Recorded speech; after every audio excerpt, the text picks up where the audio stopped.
you should already know what this is. And for those of you that aren't, just chill. See, we're gonna get down to the other stuff here in a minute. But what I'm always trying to get everybody to understand is everything is vibration. So, before we do anything else,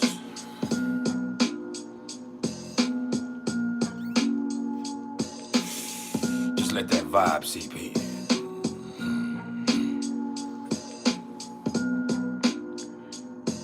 Yo, we in this thing. Temptress the Enchantress, Ebony. What it was.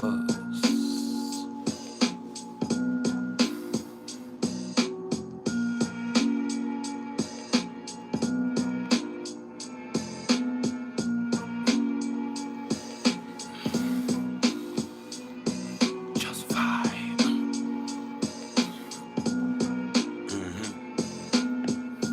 You done fucked up and clicked on some trill shit this time.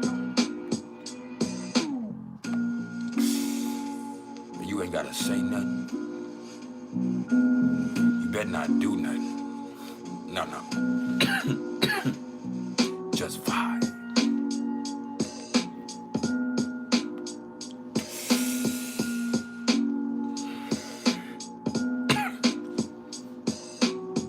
Brownie, how you doing? Yeah, we back, as promised. And we're gonna take just a few minutes to let a few people trickle in. And then, it's already cracking. See, we already went through the transits this morning, so I'm not even fucking with that. I feel like I sold y'all short a little bit earlier. I spent so much time on the transits and I had to rush off the phone because my phone was dying that I had to come home and get us all the way right. So, for the next hour to 2 hours, the floor is open for questions. I'm not gonna touch on the transits. I'm not gonna spend all that time pontificating. No, I'm here at your service. Mercury is CaZiMi, retrograde with the sun. So, I got answers. If you got questions, I got answers. Oh yeah. Just vibe. Divinely Guided Goddess Reads, LLC, what's cracking? Oh, Golden Aura, how are you? Just let that vibe seep in. Yeah.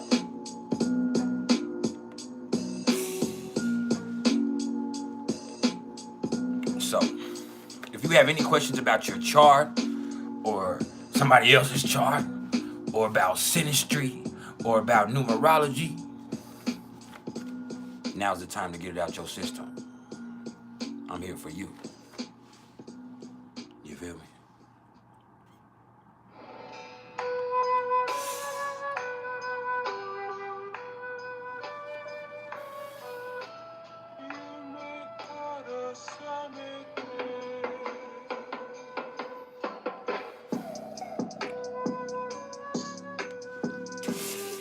If you haven't smiled yet today, now would be the perfect time to do so. Yo, like right now.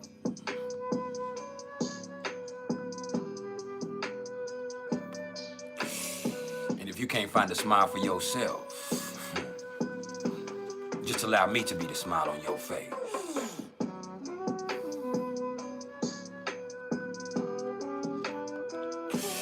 Because at the end of the day, all I am is the smile on your face. All I am is the motherfucking vibe.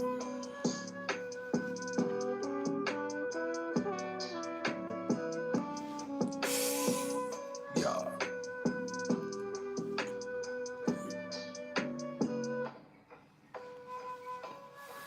Don't hold back. The floor is now open, baby.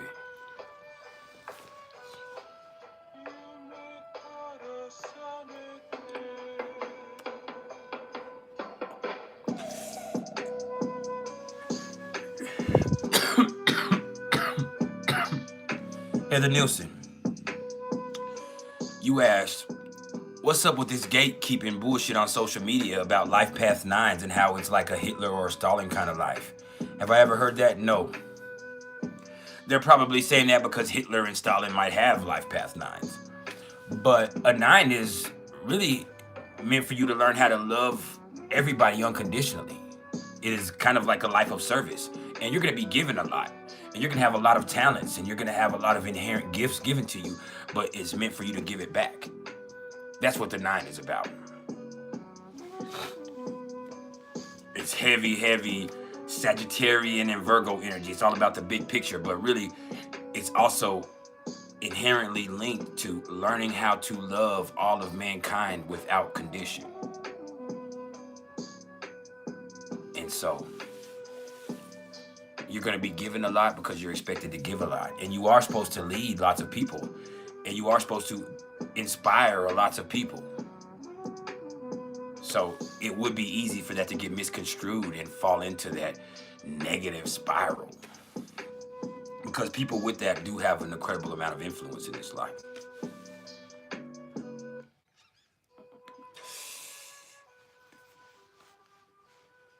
Janarian, how you doing? You said, what about the life path 1?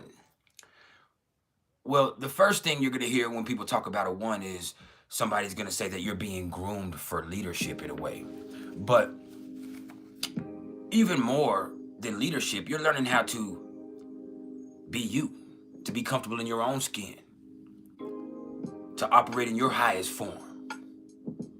So that means you have to get to know yourself. You have to get comfortable with your gifts. You have to know what is exclusive to you. You know, being the 1 is all about individuality. And that doesn't mean that you can't be involved in relationships and that you're not supposed to be, you know, a critical member of a team even. It just means you have to know what you contribute on your own. And eventually, all of that is going to pull you to the forefront. If the 1 is a leader, then the 8 is a boss. See, there's levels to it. But when you see the 1, it's all about developing yourself. It's all about realizing the talents that are true just to you. It's about realizing your strengths. It's about acknowledging your weaknesses. All of that makes you better as an individual. All of that makes you stronger. It helps you be able to stand in your own strength. It helps you be able to operate on your own. And that's really what this life is about. And see, the thing about great leaders are they're going to do their thing regardless of who's following them. Even if there's nobody going with them, they're still strong and standing on their own too. So learning how to be comfortable doing that is a big thing for a life path 1. It's crucial.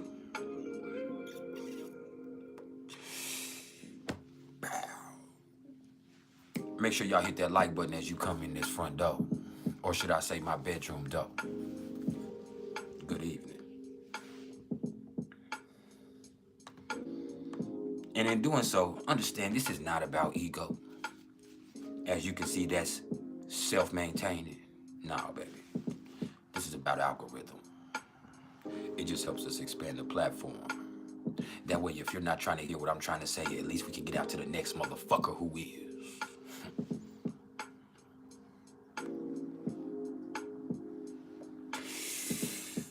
Yeah. That's a vibe.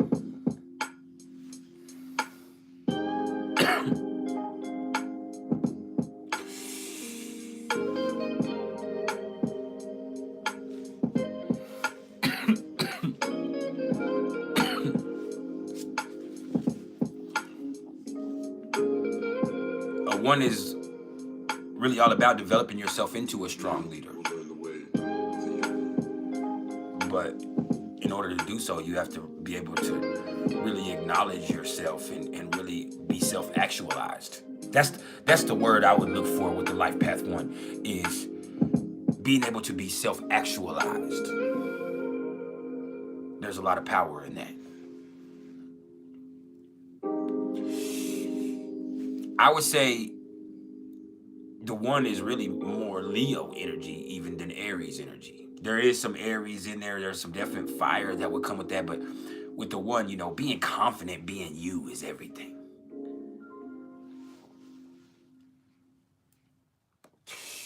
Yeah.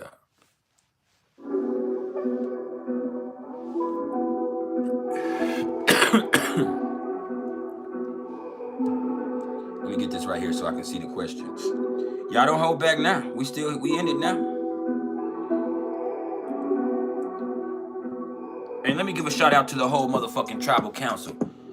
Anybody that stayed with the tribal council, even though things have been slow this month, hey, I want to tell y'all I love y'all and I appreciate your support so much. So fucking much. And the next time I come live, which will probably be Friday at some point, if I can manage it. Well, or it'll be this weekend. I might start coming live on the weekends, even though I usually don't. But the next time I come live, I'm gonna put the members who want to participate of the tribal council in a hat. I'm gonna write it down old school style, write y'all's names down on a piece of paper. I'm gonna put it in the hat, and we gonna draw a lottery. Whoever wins the lottery, that is who is going to be interviewed this month and featured here on the channel. So we'll have to figure out together what time that it will be appropriate for us, and then we'll also have to practice going live together so that we will be able to communicate effectively. So we'll have to get together and maybe put an hour together where we'll practice going live together. And then after that, we're gonna go and we'll take that, and once we're ready and comfortable, we'll be able to do our interview here on the channel live for everybody. And we'll pick a date and we'll set it up as an event, as promised. And Queen Key, let me see what you talking about, Brownie. You said, can I tell you about a person with Leo rising, Sag Sun, Libra Moon, Scorpio Venus, and Aries Mars? You want me to read that chart? That's gonna cost you a little bit more than $9, but let me tell you something. This individual with Leo rising and Sag Sun and Libra Moon, it's funny because this is a person whose relationships are everything to them. But their freedom is also everything to them. And they're gonna be able to have unique relationships because of the amount of freedom that they allow within their relationships. Even with Venus and Scorpio, a lot of people will say, well, that Venus and Scorpio is gonna be a lot more possessive, and they're not gonna be with a lot of those more open-minded lifestyles that could come with a person who has Aquarius on their descendant. But I could also confidently tell you that, no, in some cases, you'll see somebody who feels like their bond is deeper than that. And so this is a person who feels like their bonds that they develop with people, their bonds that they develop in their relationships is so strong that they actually can let that person be themselves, and they can allow for a lot of freedom, which allows them to have unique relationships. But also with bonds that strong, there is a lot of turmoil that can come with that if you're not constantly working and fostering. Now, beyond relationship energy, what you're gonna see with that individual right there is just a cool customer. There's somebody who's trying to have fun with their life. There's somebody who's trying to experience different things. They're extreme, or they at least appear very confident in themselves, and that confidence is infectious. It plays out. It makes other people confident in them. And they just have to be careful that they don't take shortcuts, that, you know, they don't become so confident that they become complacent, or they become so confident that they skip some of the intermediate steps, because that'll have people starting over again and over again. But with that Sun in Sagittarius and that Leo rising, but that Libra moon, and I don't know if they're all sextile to each other, but in essence, there's not any bad energy going on between those. And so that allows for a person right there to be really comfortable in their skin. It really allows them to feel comfortable and confident who they are, and that helps them have healthier relationships. Now, with that Libra moon, I would say that they are the type of person who, they're a great team player in their way, but they have a unique perspective about what the team should be doing. So that's a way to look at that and perceive that. I appreciate the super chat, by the way. That's much appreciated.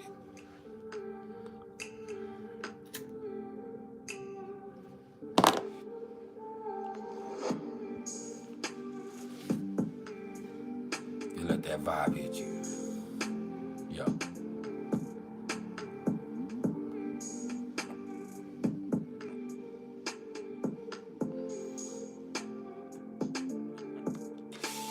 Yeah.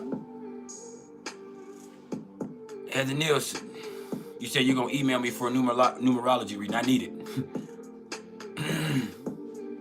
I need it.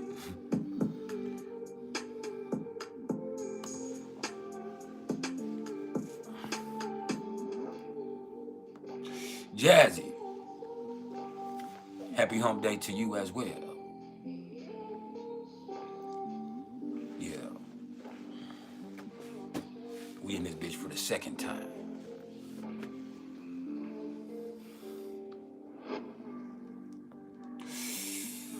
Yeah. Next question.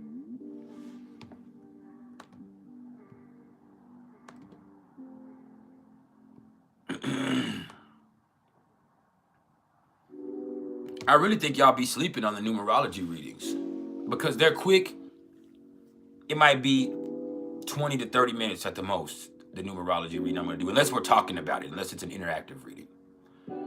But it covers so much ground. You know, the astrology is the astrology, and that is what it is. But the numerology is going to put certain things into perspective for you as far as the cycles in your life, as far as the different periods you're going to experience, as far as where you are now, as far as where you came from, what you're trying to accomplish, the challenges you're going to face. Like, hey, if you have never gotten an in-depth numerology reading, you're selling yourself short. Janarian, I don't discuss my prices on live usually, but I will this one time. For a recorded numerology reading, it is $55. And that's like 30 minutes of me going over all of your stuff. And it's going to be incredibly in-depth, and it's to the point. It's the numbers game. This is not the astrology vibe. Let's just say that. No. It's straight up. Now, as far as a phone call, we do that for $111. For a Zoom, I would probably be willing to do that for $150.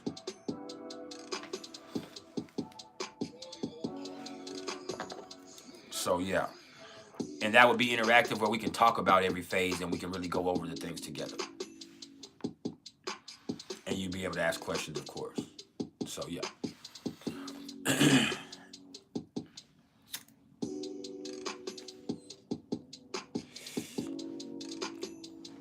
What it was, Jazzy? You said you have Neptune in the first house, which I already know. You know I know. You have Neptune in the first house. And you said when Neptune transits to Aries, would that be a beneficial time for you? Shit. I'm trying to think, is your Neptune in Sagittarius or Capricorn in your first house? You're a Capricorn rising, right? Or you're a Sagittarius rising?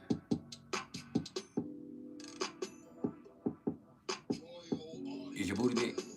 Nah, I'm just... nah. Is it in Capricorn or Sagittarius? So it's in Capricorn. No. In short, no. But everybody, if they live long enough, goes through a Neptune square Neptune transit. And that's just your beliefs changing, and you know, you realizing certain bullshit that you believed in when you were younger, or a lot of the stuff that, you know, you were seeing the way that you saw it when you were younger just doesn't apply now. So it's really just a maturation process, like Pluto square Pluto, or Uranus opposite to Uranus and all of that. And so yeah, man, that's my shit right there. But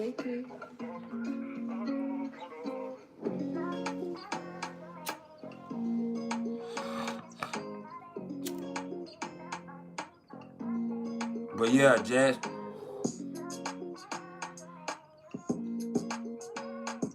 There's just gonna be some things with that, you know, that you're not gonna be. It's gonna force you to address it. You're not gonna be able to be tactful as you usually can be.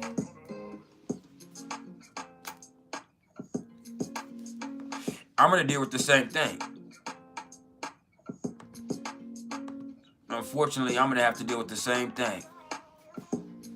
When Neptune hits 4 degrees, Aries, or really as soon as it hits Aries, I'm gonna be in that Neptune square. And it'll be affecting everything. Just like Saturn is conjunct my moon and it's affecting everything, I have a lot of placements at 4 degrees. My sun is at 4 degrees of Cancer. My Saturn is at 4 degrees of Sagittarius. My Pluto's at 4 degrees of Scorpio. My Neptune's at 4 degrees of Capricorn. And so when you have something coming into Aries there, it might not be a direct influence on everything as strongly as my moon is because of it, my moon being, you know, Saturn being in water there, but it's definitely going to affect me in a whole bunch of different realms of my life. So, I mean, it is what it is. It is what it is. But first, it'll be trying to my Mercury.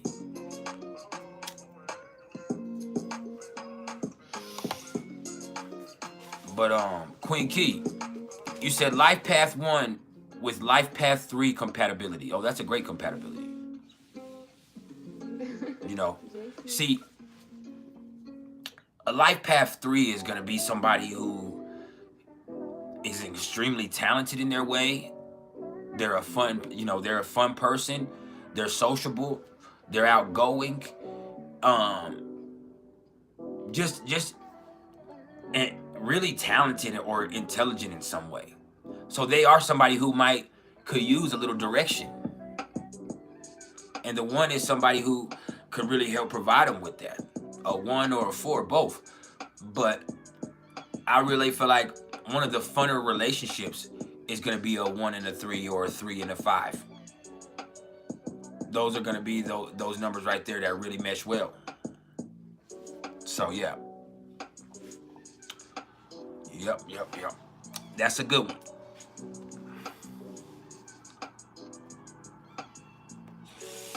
I appreciate the love, by the way, on the donation. Yeah. Janarian, you say you have a Uranus, Moon, and Neptune in the 2nd house of Capricorn. You've been feeling a lot of changes lately in your values and surroundings on a personal level, so you understand. Most definitely.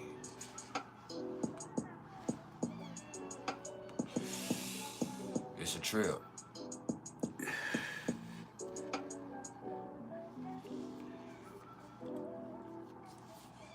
I'm going through a lot of intense transits, and I'm going to be going through intense transits for the next 10 years. Like, the crazy thing is a lot of times, especially when you're going through the inner planets, you can see it like, oh, it's refuge. But for me, I just have so much going on for the next 5 to 10 years that I'm just going to be going through some really intense changes. And I'm either going to fold or hold. That's the way you see it. Like, I'm in a make or break time in my life.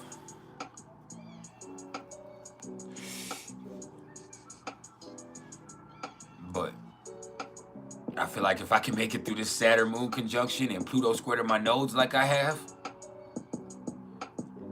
while I was in my nodal return, then I can fade just about anything. Liquid Fire. What's up, Joni?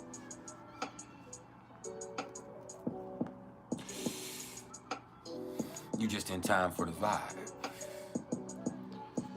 floor is open for any questions anybody has. How do I feel about Pluto going back into Aquarius soon? See, Pluto's already been in Aquarius. It had that first initial dip. And, I'm not looking forward to it, just like anything else. First, Pluto is going to come back into an exact opposition with my Mercury, because my Mercury is at 0 degrees of Leo. And then it's going to come and I'm going to have Pluto square Pluto. Pluto sextile my Saturn, but square to Pluto. So that's really going to give me the strength I need to get through it, but it's still going to be a tough time. Then I'll have Pluto opposite my Venus. Pluto trine my Moon and opposite my Venus. So it ain't looking good.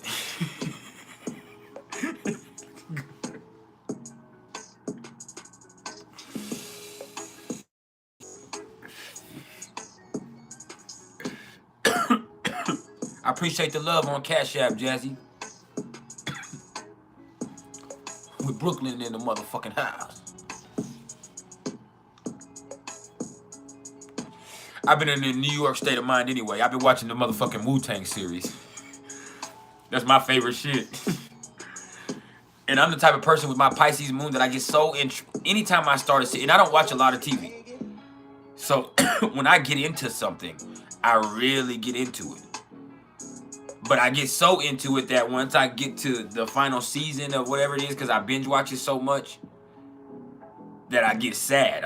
I go into a depressive state, and I start trying to. I'll stop watching the final season because I know once it's over, it's over. Especially if I know they're not making any more of that particular show or whatever it is that I'm watching.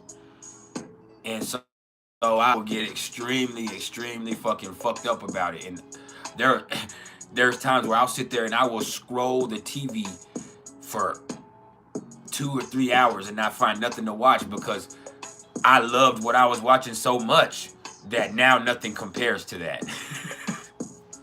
Like, that's how my Cancer Sun and my Pisces Moon gets. Like, once I get into something, like, I'll be so fucked up that that show is over, or that I completed a certain series, or, you know, there's nothing else for me to watch in that world that I usually kind of use as an escape, that I'll just become disenchanted with TV all the way around. I'll be fucking fucked up about it for a while. It's a trip.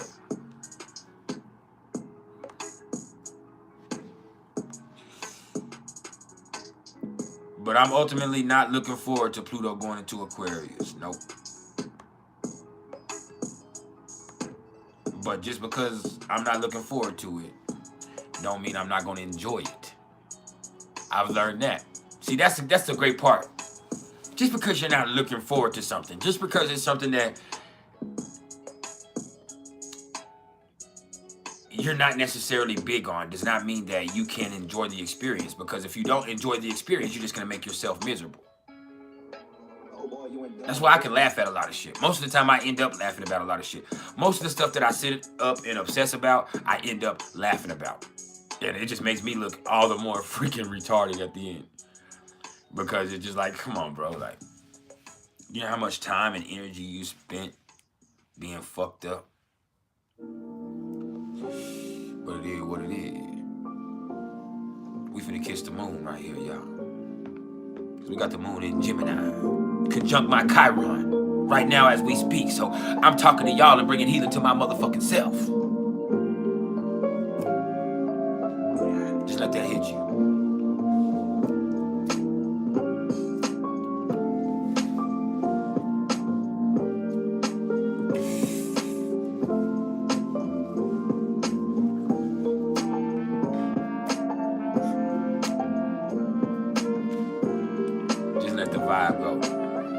Like I said, I'm here for like another hour at least, probably, for any questions that y'all may have. Matter of fact, I'm saying right now, we're going for 1 more hour, and then we're going to cut it off. But we're going to use this CaZiMi energy.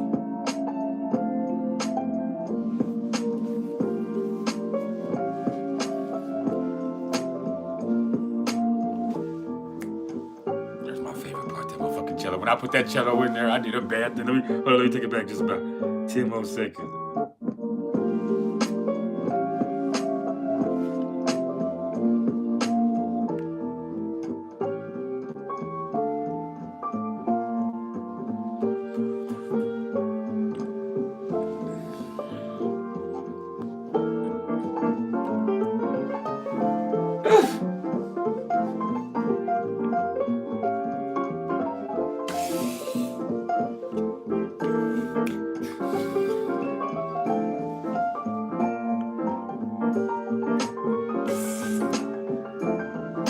I call that kiss the moon.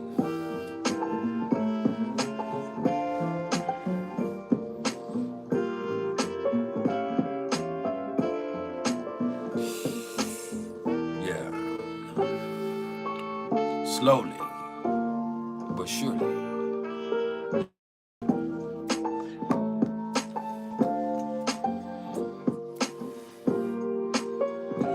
Ebony, you said, what's up with a person who has their sun and Jupiter on their ascendant with Pluto in the 8th house?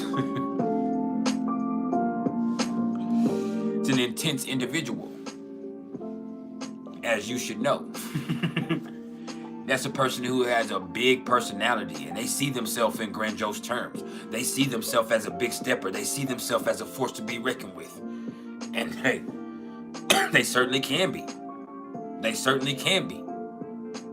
But there also is some inner demons that they're going to have to deal with Pluto in the 8th house there. With their sun and Jupiter on their ascendant, they got a big-ass personality. There's somebody who, when they walk into a room, it's not that they brighten it up, but their energy has a whole different signature than everybody else's.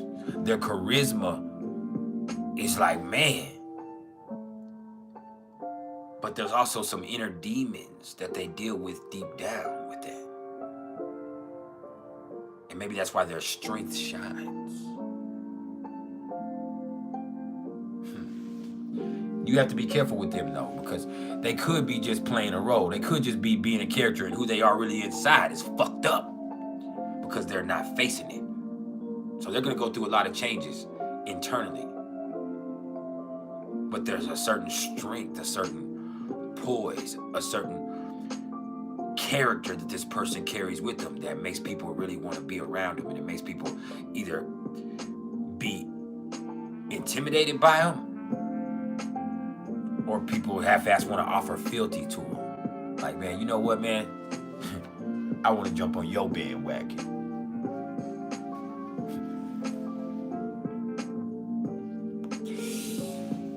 I just don't ride wagons.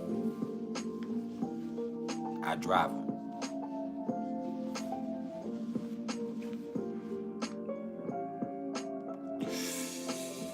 Yeah, fine. My heaven. What about a Saturn return in the 8th house? Oh, you finna be taught how to feel. That's what happens. Whether it's through pain or grief or fear, you're gonna be taught and made to feel things. See, you don't like to deal with deep emotions with Saturn in the 8th house. And I can also say with Saturn in the 8th house, when you're involved with somebody in a relationship, it seems like you're taking a loss all the time with Saturn in the 8th house. It seems like you're the one that always has to, and it doesn't mean that they're not taking care of their own stuff. It's just like whether they get in trouble or whether they have issues going, your relationship seems to drain your money and sometimes your energy. And so the problem is there's some things within yourself that you're not dealing with that are drawing those type of experiences and those type of people with you. And you also have to learn how to sort out during this time what's yours and what's everybody else's. What belongs to you and what belongs to everybody else. Both materially and emotionally and in all different realms. So this is just going to be a really intense time in your life where you're going through a lot of stuff and you're taught how to feel. You might have to deal with death in this time. And that makes, once again, grief being one of the most powerful emotions that you can't avoid or you can't fight against. You also, through that grief, might end up coming into some type of money. You could also, with Saturn in the 8th house in a Saturn return, end up losing, having some type of lawsuit or having some type of settlement right now. And that right there, it kind of makes you reassess whether it was your fault or somebody else's fault.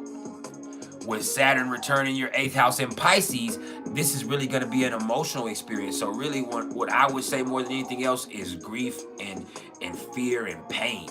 There's some grief and fear and pain inside of yourself that you're gonna have to face. And you know, a lot of the times guilt can eat you up, and you just don't want to like, you know how deeply you feel stuff, so you try not to feel, and you might go into certain escapes. Well, those escapes, they might become a danger to you right now, or at the very least they won't be available to you. So you have to learn how to deal with these emotions. You have to learn how to face the deeper part of yourself. You have to be willing to open up intimately.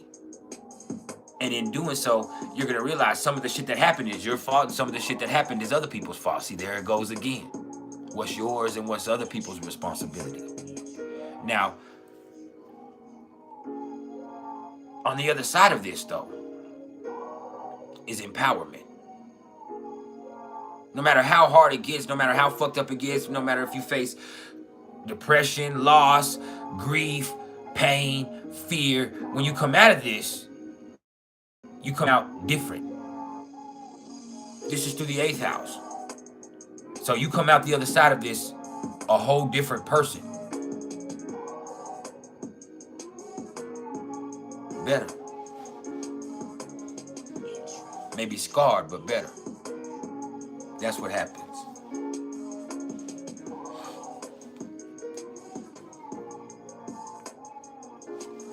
What's up, Star?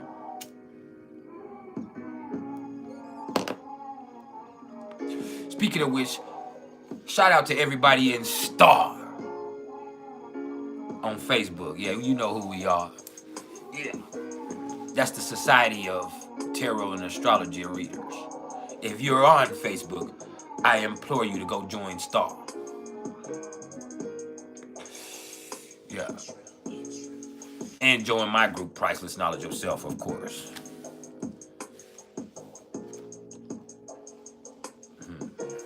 And knowledge of self is priceless.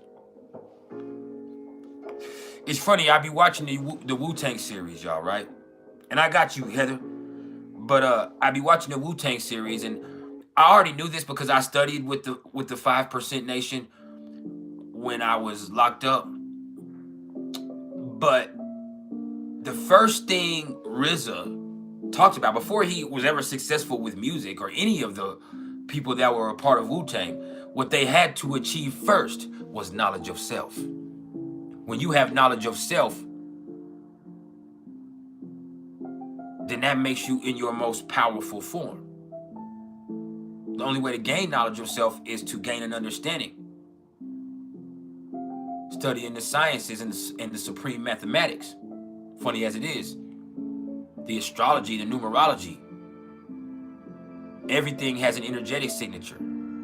Everything has an algorithm. That's all astrology is. That's all numerology is the algorithm of your existence, written out in the stars or in numerological form. It's your code in the motherfucking matrix.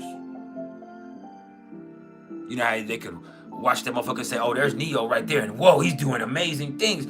There's your ass fucking up calling your ex yesterday. There's your ass stealing from Walmart right there in the algorithm. There's your ass digging in your nose. Yeah, you.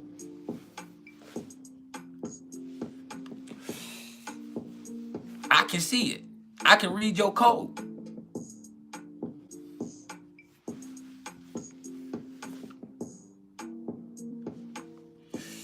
Yeah.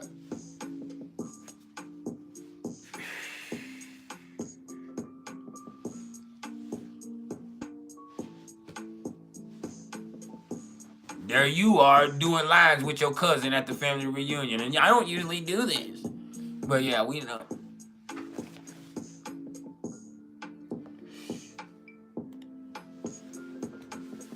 We know about all of y'all motherfuckers. I saw it in your chart. But anyway, let me answer Heather's question. You said, does Uranus in the 12th house mean you'll face mental health issues? It means you could.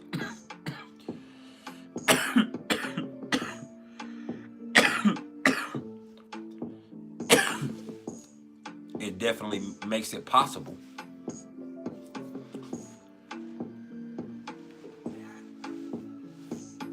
when I see that, I would wonder what this person has going on in their mind.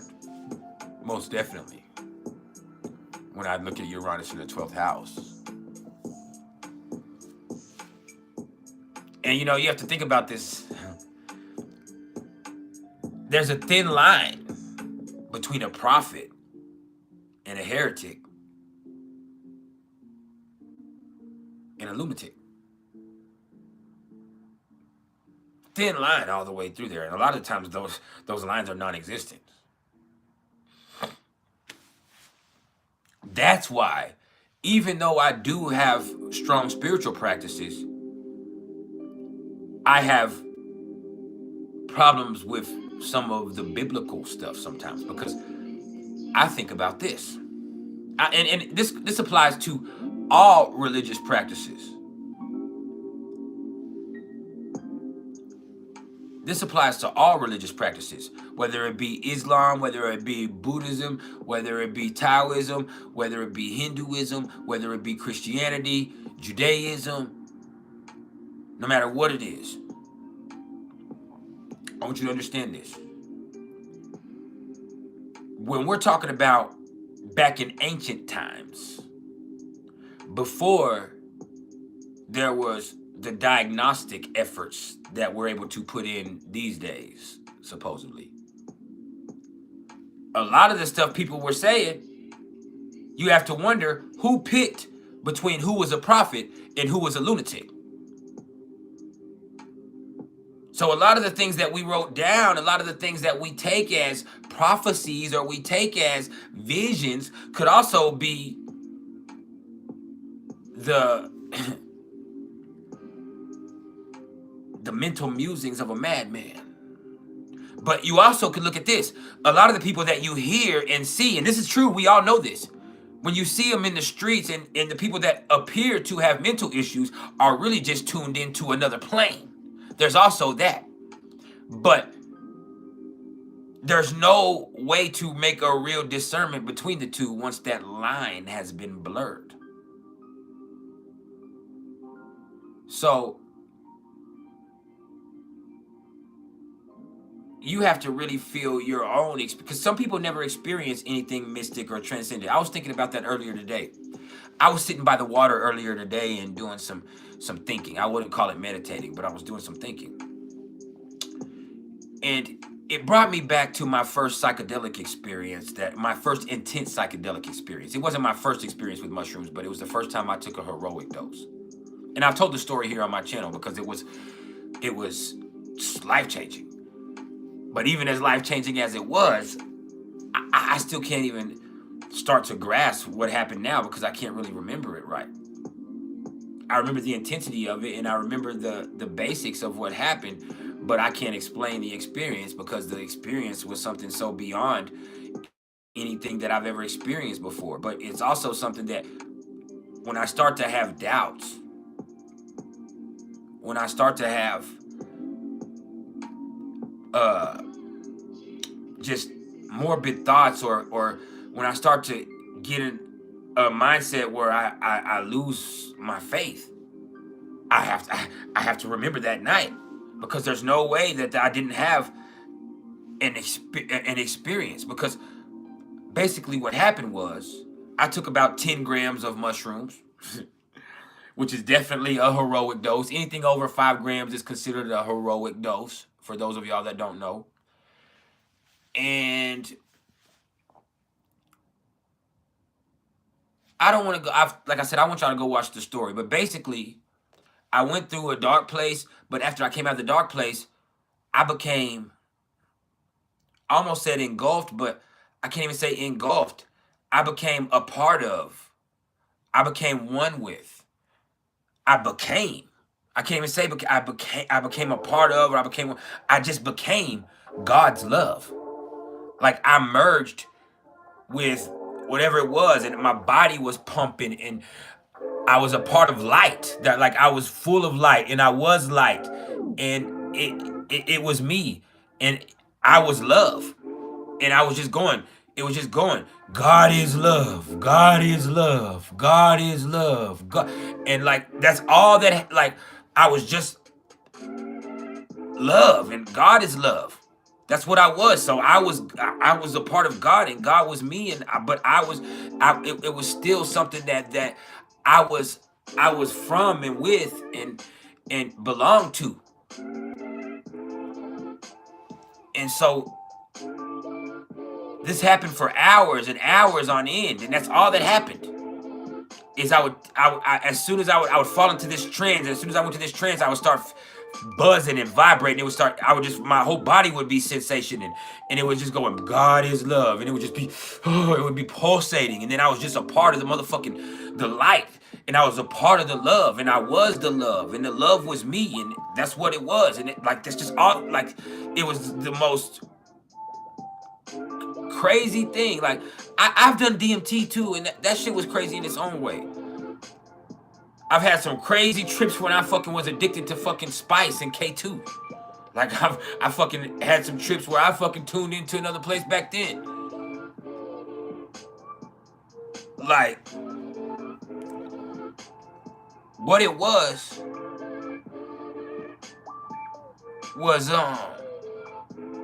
it was just a crazy experience, man. Like,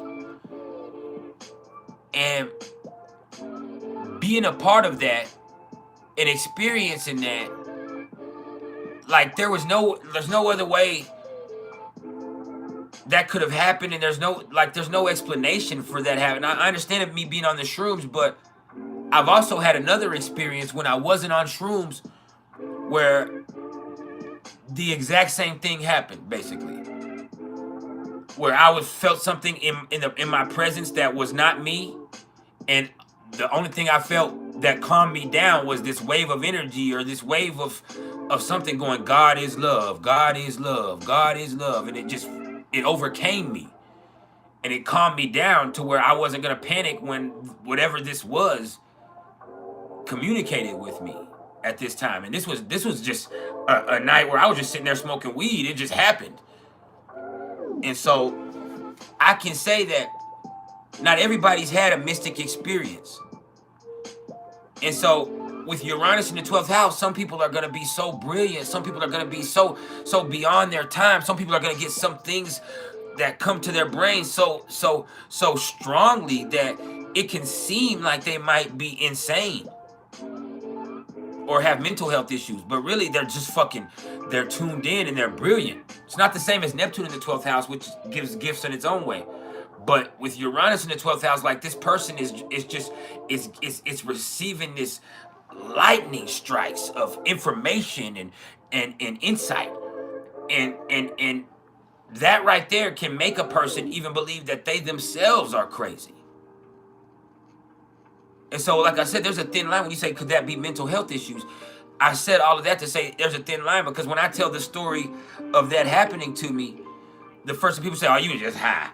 You was just on that shit. And hey, I was, but it was also a crazy mystical experience that I was allowed to be tuned into something, because maybe I wasn't, but without the shrooms taking that gate down, I wasn't going to be able to be open to that. And so what I'm basically trying to implore to you is, like,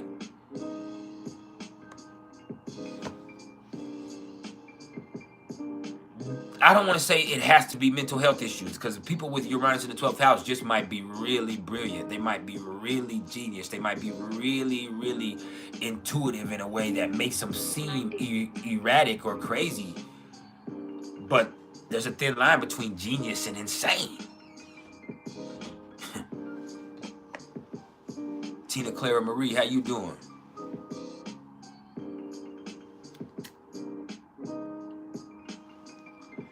Yeah, that Spice era was a motherfucker. Beats by Bless Zone Out Music, bro. You know, you get turned on to it when you're on parole, when people are on probation and on parole. That's what ends up happening to people that do Spice. That's the only reason why they do it, is they get put on some type of paper. Like me, I got turned on to it in prison when it was just, what was it called back then? I forgot. I mean, it was just K2, but I mean, there was a certain kind it was that back then, and it was just it wasn't really strong at first, but it just felt like weed, like a little bit. But I was in prison and they were smoking it, and we was on a trustee camp, so you know, we started messing around with it. But then when you get out, you're on parole and you get on it, and then you have this, when you get on that really strong kind, if it doesn't scare you like you're gonna die first, you get this fucking crazy ass fucking like never before. And then that shit becomes addicting, and that shit, like, that spice is very, very addictive. Like, I was hooked on spice for like 6 months. I did it for like a year, but I was hooked on it really bad for like 6 months, to where I was jeopardizing my family. Like, I was getting paid, I was spending all of my money on K2 or spice. I was spending all of my time at the K2 dude's house. Even when I wasn't at work, I was at his house. When I would get paid, I would already owe a whole bunch of my check to him, because I've been sitting over there getting it fronted or smoking the shit. And I would just hit it, fall asleep, wake up, eat everything in the fucking kitchen, and then fall right back asleep, to the point where I gained like 20, 40 pounds. And it just, I was freaking out on it in front of my kids and my wife. I would hit it and attack the dog, attack them, knock stuff off, just pass the fuck out everywhere. I would trip out and tune into another dimension. And so it got to a point where I started doing it at work and shit. And I was supposed to be either bouncing, or if I wasn't bouncing, I was supposed to be bar backing at a bar at that time that I eventually ended up managing.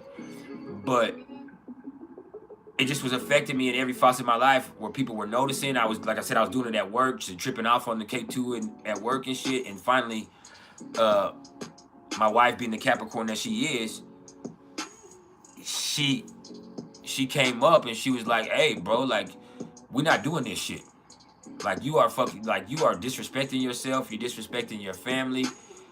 Like, she has other times, and she's like, "Bro, like, I'm not doing, like, you need to fix what you gonna do. Either you gonna kick that shit right there, or you gonna have to, you know, you gonna have to get it away from our kids."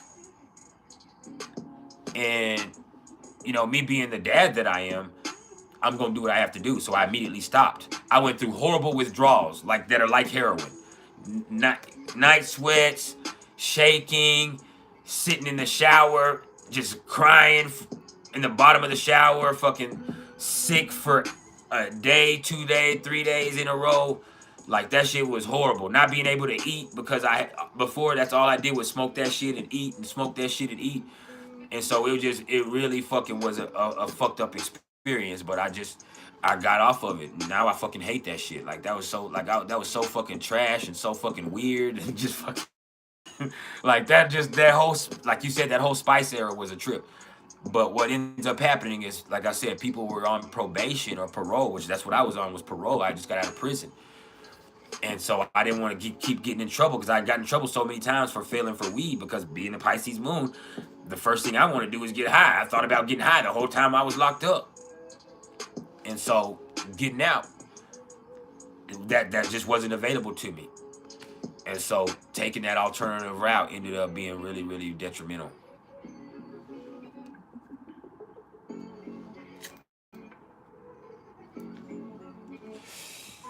But y'all already know I'm always honest about my flaws. I'm always here to share with y'all in any way, form, or fashion. So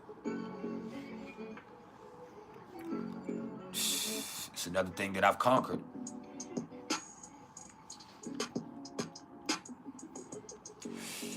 And best believe I had to conquer that shit. Cause that shit.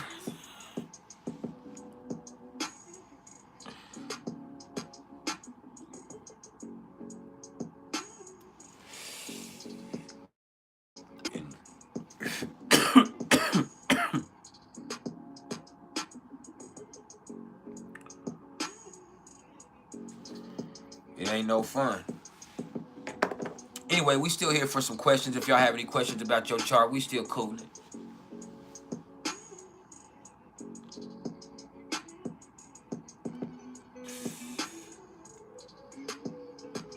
We got about 30 more minutes. Let's make use of it. Then I'll probably be back Friday, but I might be back Sunday. It'll be a top 5 when I come back, but Friday it'll be probably we'll come live outside in the morning like I did this morning at somewhere, and then in the evening I'll come like this. I don't even want to talk about it now, man. My sister, and not just my sister, a lot of people that I know, but my sister, man, like, a lot of kids, and my family, they've all done the opiate thing. Like my sister was really, my other sister, not even the sister that passed away, my other sister was really hooked on hydrocodones or Lortabs back then. This was before it was Percocets and all that shit. There were people that did Oxycontins and Percocets and all that shit, but they did hydrocodones, Lortabs, Lorcets, the 10s, the Norcos. And I mean, I did them, but I never was hooked on them. I just did them for sex, because opiates prolong, as far as a guy goes. An opiate can make you last a lot longer in bed. And so, that dope dick, as they call it. So I only did it to be able to serve that dope dick. Really, most of the drugs I did, other than when I was on the spice, which was parole, it was because the sexual stuff that came with it. I mean, that's what it was about, is being able to go long and strong and just be willing to open up, because I'm probably not gonna be able to. I'm not gonna be able to open up as much intimately without that, with my Lilith in the 8th house, or with my moon in the 5th house in Pisces. Like, that's just what I really enjoy. I mean, you can look at it right there, really, with your moon in Pisces. Like, I've had to mature from that now and live a healthier lifestyle, but getting high and fucking, that was something that that was what I enjoyed more than anything else. It's not even about the addiction aspect, which was a problem. Like, my moon is in Pisces in the 5th house. That's what I enjoyed.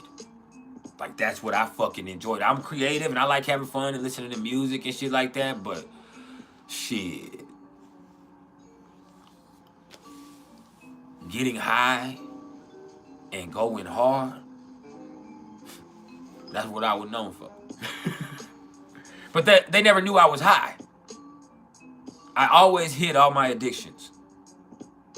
There's people that knew, that were close to me, or the people that I dealt with illicitly. But the people that worked with me, the people, even when I did dope, like, my lady never even knew it until it was too late and I was getting in trouble for it. Like, I hid it from everybody.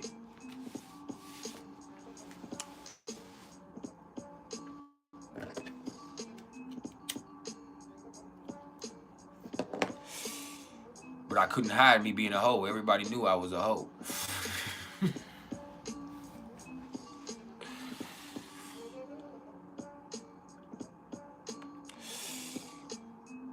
It took me years to beat that rep.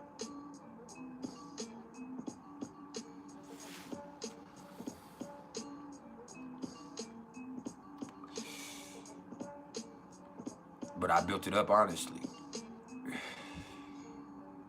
No, that ain't that Pluto in my 1st house. That's that Lilith in Gemini in my 8th house.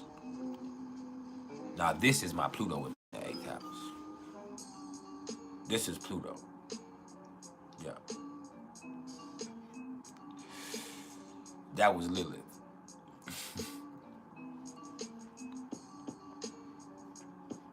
Yeah, no, that's the 8th house.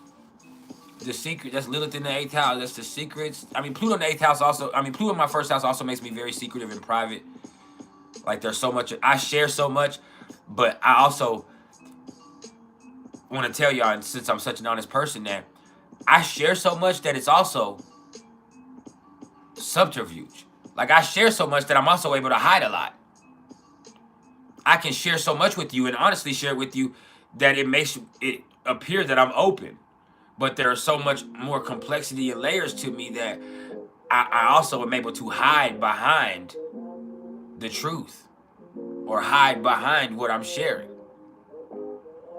You get what I'm saying? I can talk and talk and talk and tell you stuff, but there's also so much that you don't know. There's also so much inside that I will never share. There's also stuff that I myself don't even like to share with myself. I'm not comfortable with it. There's a darkness.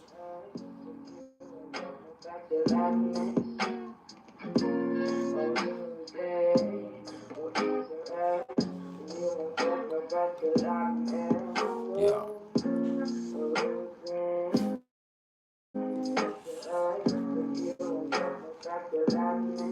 It's really a defense mechanism. It's a trick. I can talk and talk and talk and tell you so much that you won't ask about everything else. You assume I'm telling you everything.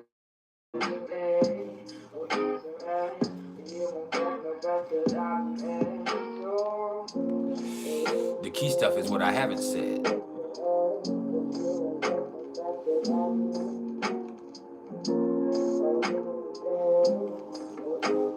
But I don't give a fuck about the darkness.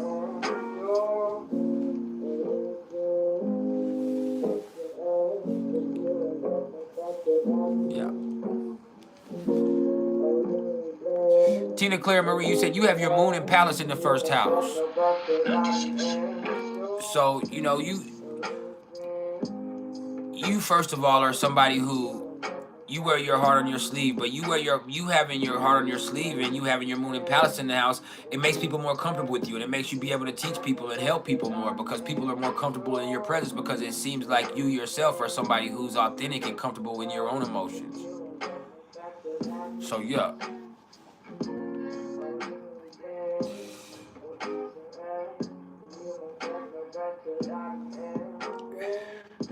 Now,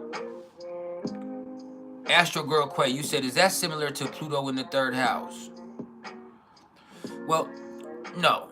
I mean, if you're looking at Pluto in the third house, it's kind of like this. Pluto in the third house people developed way faster mentally than they did emotionally. So they could see people's motives and they could see the way people were before they even understood what it meant. And so because of that, they've always been able to be really sharp with people. But it also made them them being so sharp, it made them really paranoid about other people. It made them like, man, they don't want people looking at them and judging them the way that they look at people and judge people and the way that they look at situations and judge situations. So they're very secretive in the way that they operate, and they're very coy about the way that they play things, just because they know how people are and they know how they are. And because they know how they are, they're afraid that people might be like them, so they have to try to protect themselves in whatever way possible. So there's that.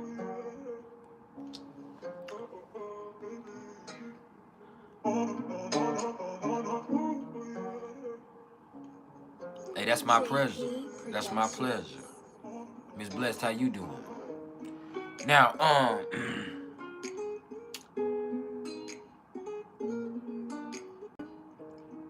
what about Pluto in the second house? Pluto in the second house is a story of rags to riches and riches to rags. You understand? You can go back and forth at least once or twice in your life.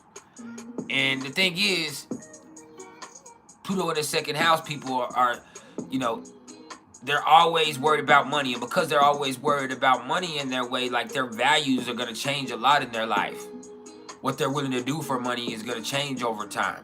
And really, they have a unique skill set. They have all the skills to pay the bills. And when they really employ those skills, they're going to get paid handsomely. So eventually, no matter what happens, a person with Pluto in the second house is going to see their financial situation kind of work itself out. But that doesn't mean that their life is going to get better. Because once the money works out, they're going to realize that shit is still a paper tiger, because there's still shit that they have to deal with. There's still more that comes along with that. Their problems aren't solved by them having their financial issues resolved. And so they have to change themselves and assess their values And that's a constant struggle and bout of reassessment. JP Productions.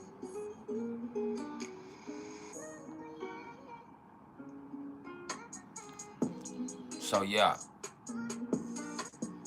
there's all of that shit.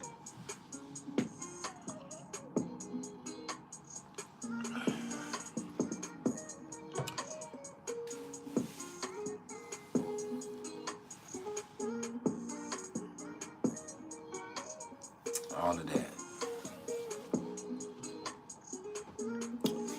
Now, did I miss anybody else's questions? Janarian says that's similar to a Virgo.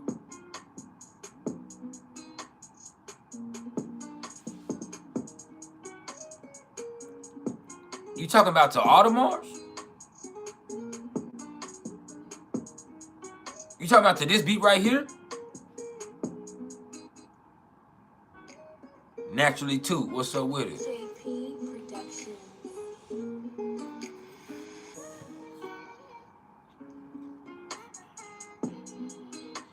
You better not have wrote nothing to Darkness.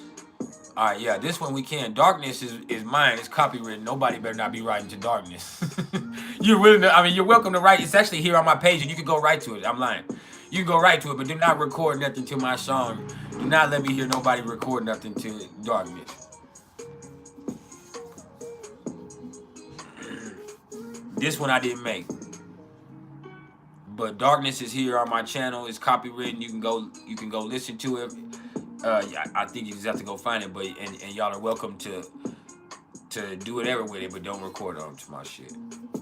Plus, it's not in waveform, so you really can't record to it in the proper way that you would need to anyway. But yeah.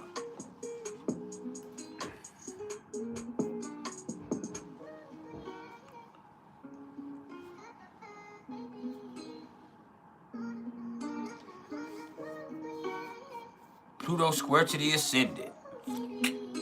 JP Productions. Family situations, work situations, ambition, all of that shit's always changing.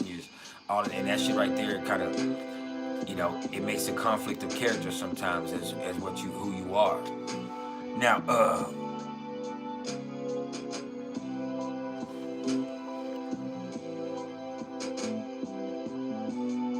Ahmed, bro, I'm on some what?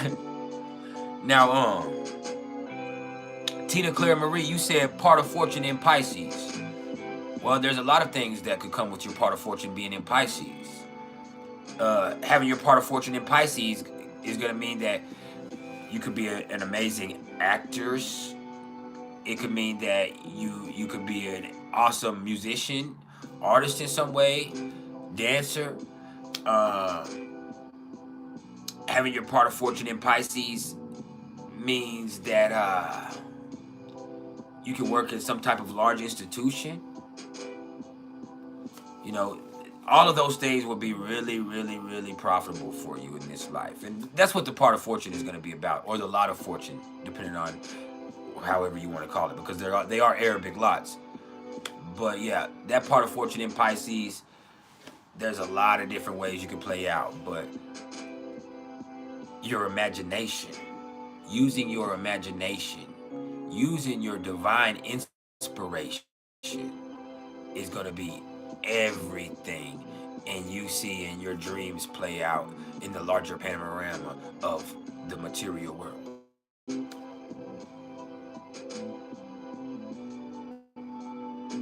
What's up, Hated Hunter? I appreciate the love. I appreciate the love. You now tuned in with the motherfucking Vibe Tribe. You are now a part of the Priceless family.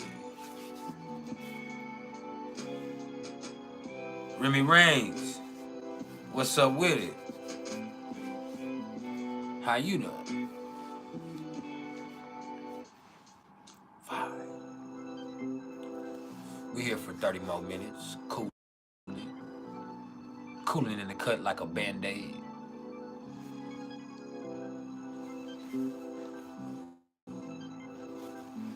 Flyer than your boyfriend and finer than your baby daddy and ready to slap both of them.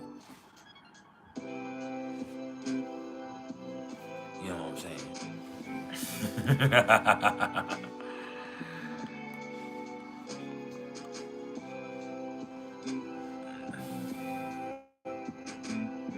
Next question, please. 5.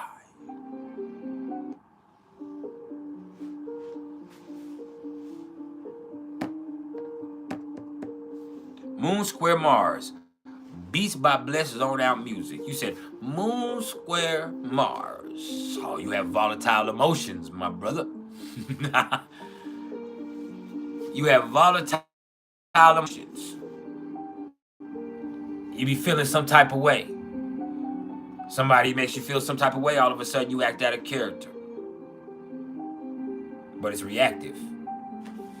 You're a very reactive person. So you have to realize why you react to certain stuff. What are your emotional triggers? In doing so, it's going to be painful because in order to figure out what your trigger are, you got to pull them motherfuckers.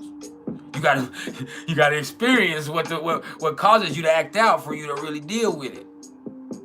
There's the Moon squared of Mars. What causes you to trip out sometimes?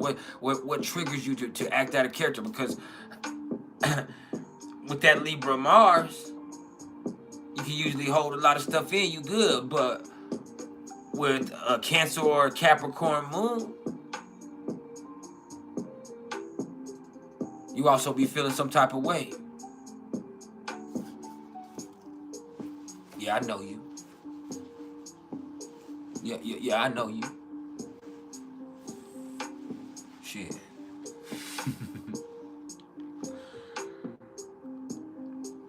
Hated Hunter.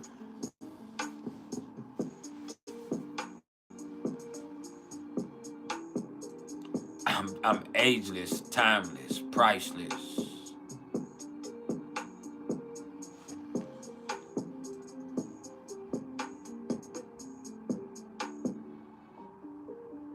Joshua Balkin. I'm the uncle that's really fucking your mama. You better stop playing with me. I'm the this yeah, I'm that uncle.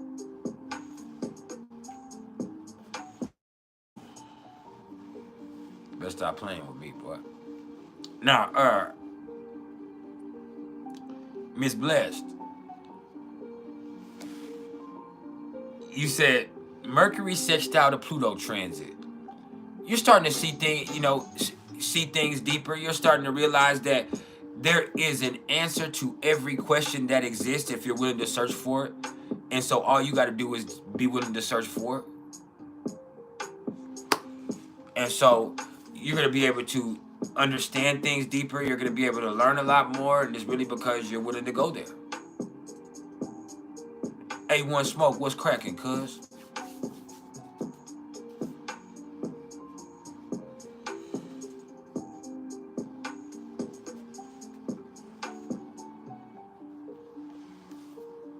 Yes, I have children. Yes, I have a wife and children. Tiny Drea, what's up with? Hey, I got your reading done, by the way. I'm just gonna go ahead and send it tonight.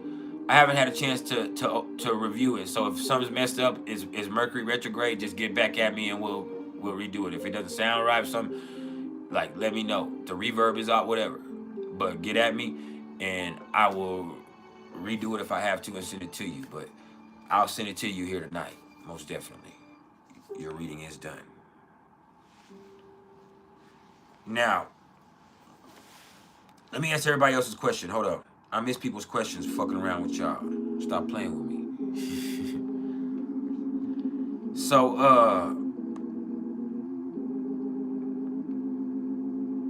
what I miss? Actor 23, how you doing? You said, what does it mean when you have your natal Venus in Gemini trying to your Neptune in Aquarius?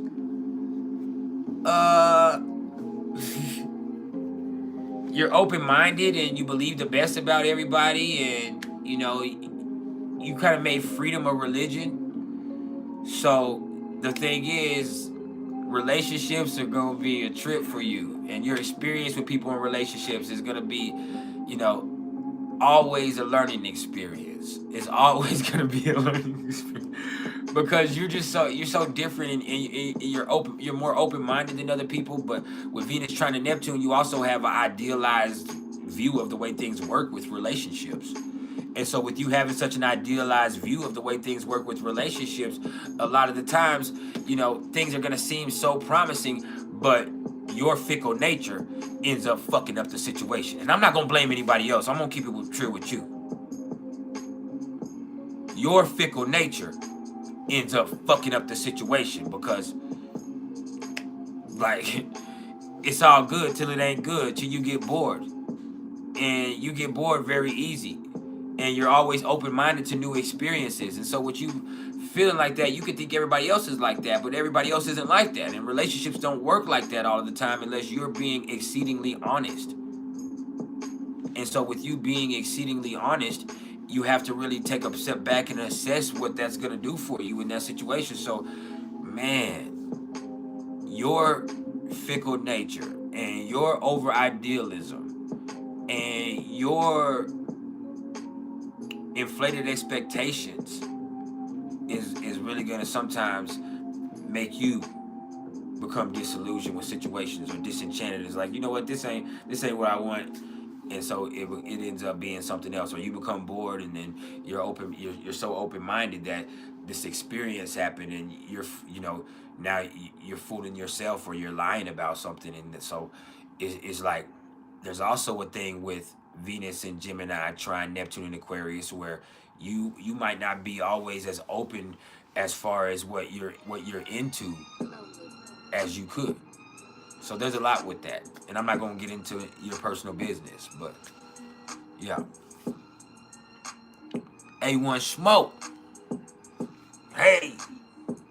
Liquid Fire. You said Psych in 8th house Gemini thoughts. Well, I really don't know a lot about Psych. I'm going to be honest, Psyche or Psych, to be honest with you. I'm not really well versed with all of the asteroids. I kind of have stuck traditionally. I'm just now getting deeper in my understanding of those less talked about asteroids, but my realm of expertise probably is not going to stretch much beyond Vesta or Chiron or Juno or Ceres or Pallas Athene.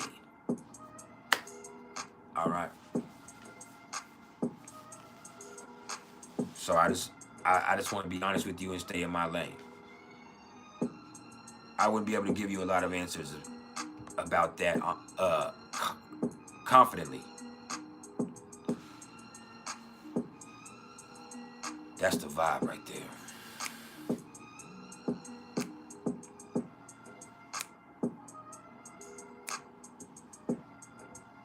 Yeah. Now, did I miss anybody else's question?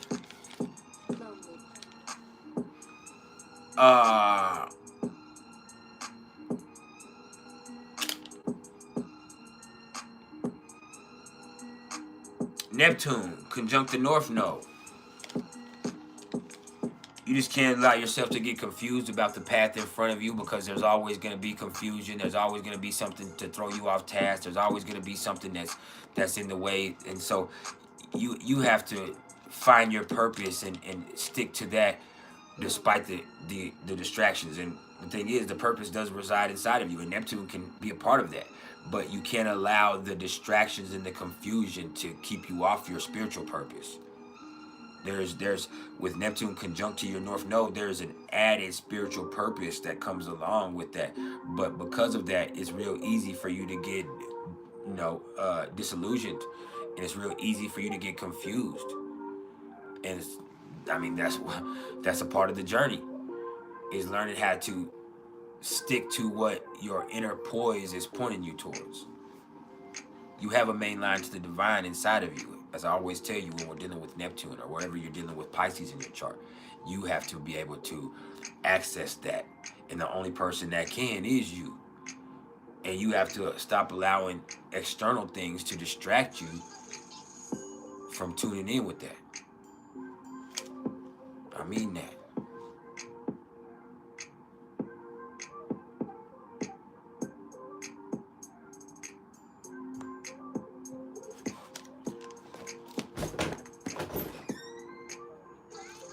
I'm almost done. I'm not done yet.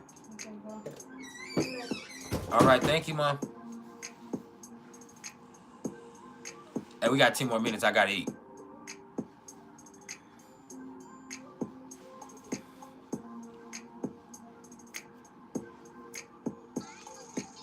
It's dinner time. Miss Sean, what's up with it?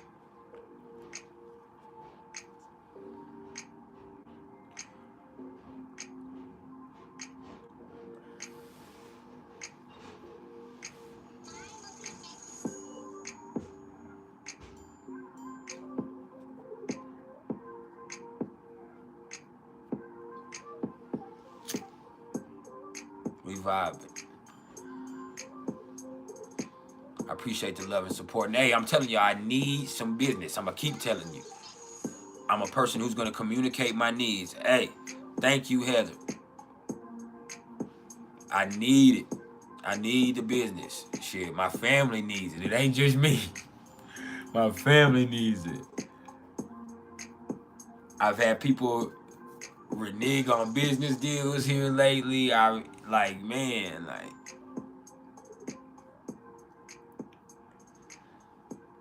I need the business. I ain't gonna cry. But yeah.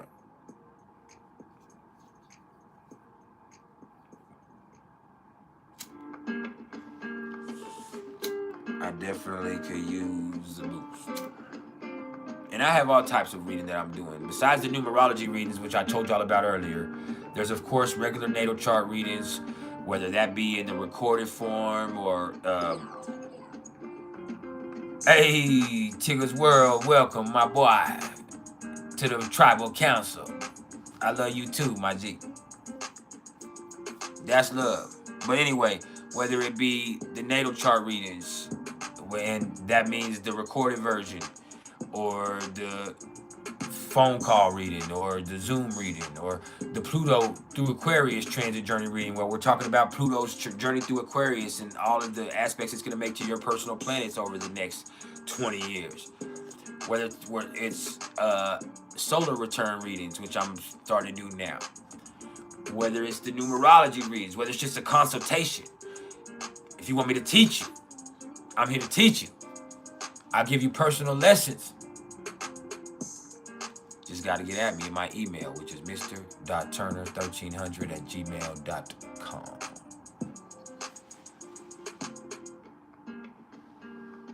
My boy, Taekwondo, he fucks with Merlin the long way since day one.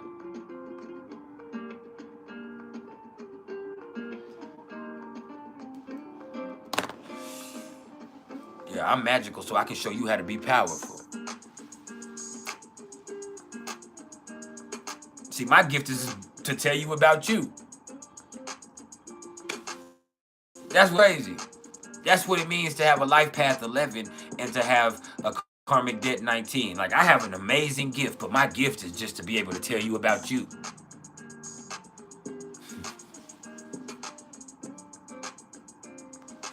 It's a trip.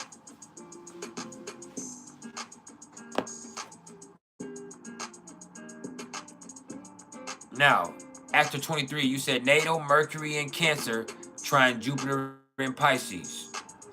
You just believe. You believe. You feel things. That Mercury trying to Jupiter really, it allows you to feel things. It gives you a certain, I don't want to say sixth sense, but you know, there is a, you're really able to feel out situations, and you also, you know, you have a way of believing and feeling that things are going to get better, and they do. And you also are a person who is, you come across really genuine, so people fuck with you and they believe you. You have a positive mindset, so when you believe you can do things, when you feel strongly about something, you're able to achieve things that some people. And it also makes you an amazing actor in your own way, because the way that you can convey emotion, the way that you can portray feeling, is something, man. Me being a Cancer sun and having Jupiter in Pisces and having my moon in Pisces, all of that really helps me out also, bro. Like, I remember, you know, I haven't acted in a movie, but I could. And I remember, y'all see me do the impressions when I do them too, but I remember I went and I tried out for the school play in 8th grade and 9th grade and 10th grade. And at first, I'm really shy, but I'm also an awesome reader. So when I go up there, you know, that's just as natural as anything else to me. So I go up, I read for the part. I, of course, get the part that I was reading for, or I read for the play, and then they assign me a part. That's how they do it in high school or middle school. So you read for the play, and then if you make it, they'll assign you a part, whether it's the lead or woo. They figure out what they're gonna do after you read, but they do want to see if you're capable of being one of the actors in the play. And so I was given a major part, but it wasn't the lead. But because of that play, like because of the way that I am, I became that. So because of your way of feeling things out and conveying emotion, you don't just see things or portray things, you become. And even when it comes to other people, you can feel their situations, you can become them and walk in their shoes, so it makes people want to help you. And so all of that really, it makes you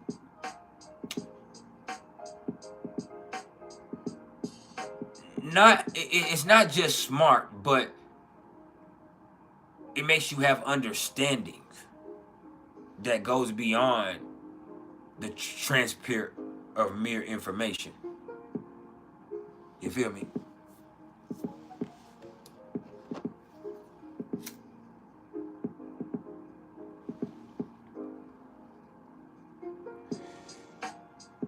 Yeah. Thank you for the love, Actor 23.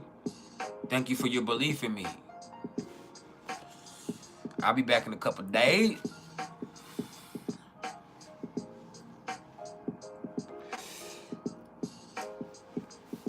So I think we finna go, y'all. I gotta eat. I love you. I appreciate your love and support. Like I said, if you're interested in any astrological readings, don't get at me in my comments. Get at me in my email, which is mr.turner1300@gmail.com. And I love you. I appreciate your support. Y'all are a big part of what keeps me going. And y'all keep it real till next time.